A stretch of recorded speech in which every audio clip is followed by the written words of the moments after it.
Semangat pagi. Assalamualaikum warahmatullahi wabarakatuh. Salam sehat dan sejahtera buat kita semua. Baik, untuk hari ini saya akan menyampaikan berupa video pendek untuk store leader mandiri yang berhubungan dengan 10 kesalahan store manager. Baik, ada 3 poin yang akan saya sampaikan di sini. Yang pertama adalah melakukan evaluasi berkala. Terus yang kedua adalah yang tetap ada hubungannya, yakni bagaimana mengejar insentif yang ada, yang nantinya akan berhubungan dengan yang namanya coach. Lalu berikutnya yang ketiga adalah sebagai store leader saya harus memiliki sebuah strategi. Baik, saya bahas dulu yang pertama, yakni melakukan evaluasi secara berkala. Jadi yang saya lakukan di toko adalah untuk mengetahui kemampuan setiap SE. Jadi itu saya harus klasifikasi menjadi 3 bagian. Yang pertama adalah SE itu harus excellent, yang kedua adalah masuk di dalam standar, dan yang ketiga adalah yang poor. Nah, bagaimana cara saya mengontrolnya? Itu saya lakukan dengan menggunakan, selain ada SBC by system yang ada di S2 support, saya juga membuatkan bagan berupa SBC manual, ya. Bisa dilihat contohnya seperti ini. Jadi ini adalah SBC manual yang di dalamnya itu ada target harian atau yang merupakan komitmen yang harus mereka capai setiap harinya.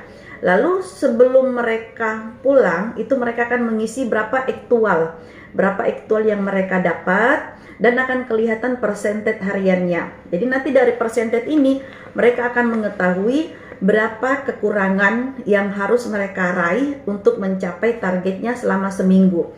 Kenapa seminggu? Karena yang seperti kita ketahui bersama bahwa mereka akan dapatkan bonus lebih besar apabila target mingguannya selalu achieve.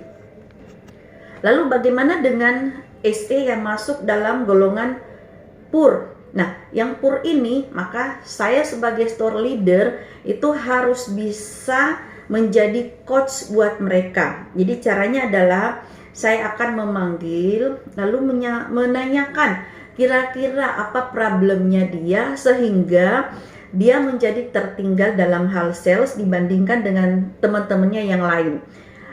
Hal itu saya sudah sering lakukan, dan beberapa reason yang mereka jawab antara lain adalah pengetahuan tentang product knowledge yang artinya bahwa ada beberapa anak yang memang notabene itu pengetahuan product knowledge-nya itu sangat terbatas. Nah, kalau mendapati reason seperti ini, maka yang saya lakukan adalah membuat suatu kegiatan di mana setiap SE yang sudah fasih untuk menyampaikan product knowledge dari produk yang masih tidak, yang artinya masih tidak umum untuk tim yang lain ketahui, ataupun juga dengan memutarkan video product knowledge sehingga mereka akan menjadi lebih paham.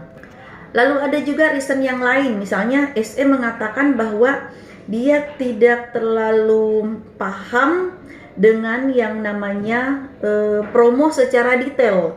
Nah, ini juga menjadi salah satu problem sehingga SE tersebut hanya menjual produk-produk yang mudah. Anggaplah misalnya transaksi hanya cash and carry, karena tidak berani untuk melakukan transaksi bookingan disebabkan karena ada beberapa promo-promo yang dia belum terlalu paham. Nah, jadi dua hal ini seperti pengetahuan product knowledge dan pengetahuan promo secara detail, maka itu yang akan saya fokuskan.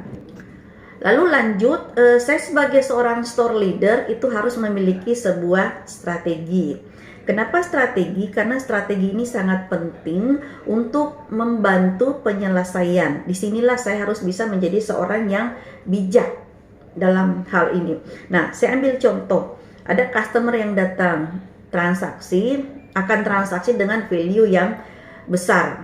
Tapi dengan ketentuan customernya sudah butuh barang tersebut dalam waktu yang cepat. Nah, kalau kita mengikuti prosedur dari RDC, maka seharusnya itu dalam masuk di H+2.